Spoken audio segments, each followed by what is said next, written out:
Ladies and gents, welcome to another in my update video. Hope you're all doing well. Make sure hit that like button, leave a comment down below. Let me know how you went during today's London session.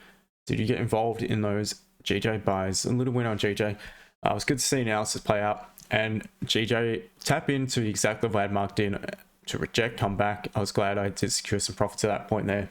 Literally, that level, well, actually this level here, sorry, that was the entry on this candle. Pretty much just tapped in and rejected, came back. So I was glad I secured when I did. As we can see, as I mentioned on stream, GJ, this is the 4-hour resistance. This is the 4-hour level. Price is tapping into currently and rejecting.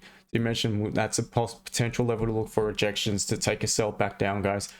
The issue with GJ right now is you don't have the next level of support to break to potentially enter isn't until this point here. Then you're running to the next support. Then you're running straight back into that resistance, which we broke out of during the London session. So for me on GJ right now, I'd probably skip these sells, to be honest, because it's already made a decent move down. I'd rather wait, let it pull back, see if it can pull back to above that 192.10, form a support, give us our signal zoom price action to potentially look for a buy back up. That's probably how I play GJ. If it begins to flip back bullish, what I prefer for it to do is cut through the 4-hour zone, create a really nice clean move to the upside, then pull back within it, create those high lows, higher highs, as it's continually done within the structure, and then you can potentially look for buys from higher up. So it is a big strong level on the 4-hour. I mean, you could have that in, it's a big zone, to be honest, guys. So that's what I'd probably be looking for on GJ. Moving on to gold, look at that. So gold, as per the stream, look what it's doing. It's rejecting that resistance that had formed on a 15. What did I say on stream? I want it to start to break and close above it. Because it's a resistance formed at the support, and we are now bearish on, no, it's still bullish in the M3. We flipped it back bullish, but the current daily is forming quite a strong bearish candle currently. So what I want to see is wherever we form resistance at support and look for potential entries above it. Obviously, we formed resistance around at 23.75.30.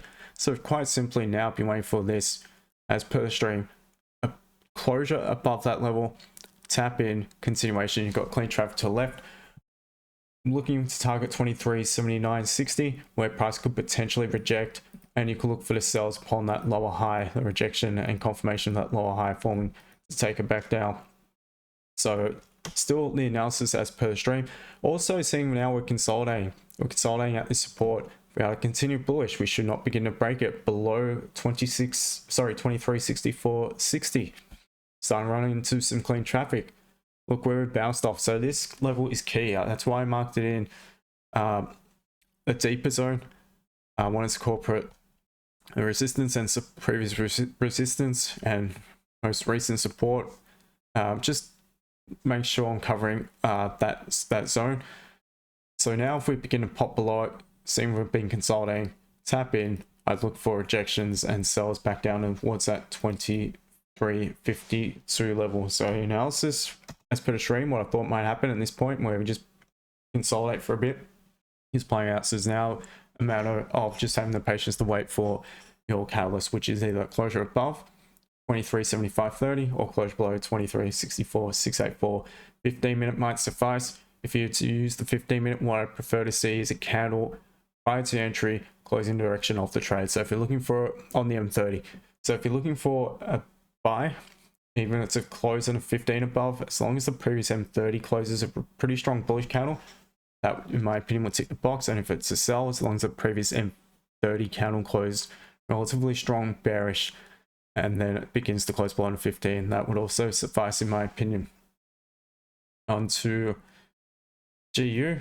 GU is broken above this level, only to reject and come back down. I would be looking for sells on GU, to be honest. It's bearish across the board. What I'm seeing now is, well, you can argue it's technically flip bullish in M30, but it's rejecting, coming straight back down. I would be looking for my sell options below support, below the current. It's not current daily, is at these lows, it's nowhere near it. But the support formed at the resistance just below it. So if we are to continue bullish, we should really come down respect. I would drag it down 124.331. If we begin to pop below it, that I think is where the potential sell options will come. Buys will form a resistance within the current daily candle at this point here, created the high. We pulled back within the current daily, which we are doing. Like I mentioned before, we really should have not much need to pull back and break our own high. So we have lower high, lower low to the previous.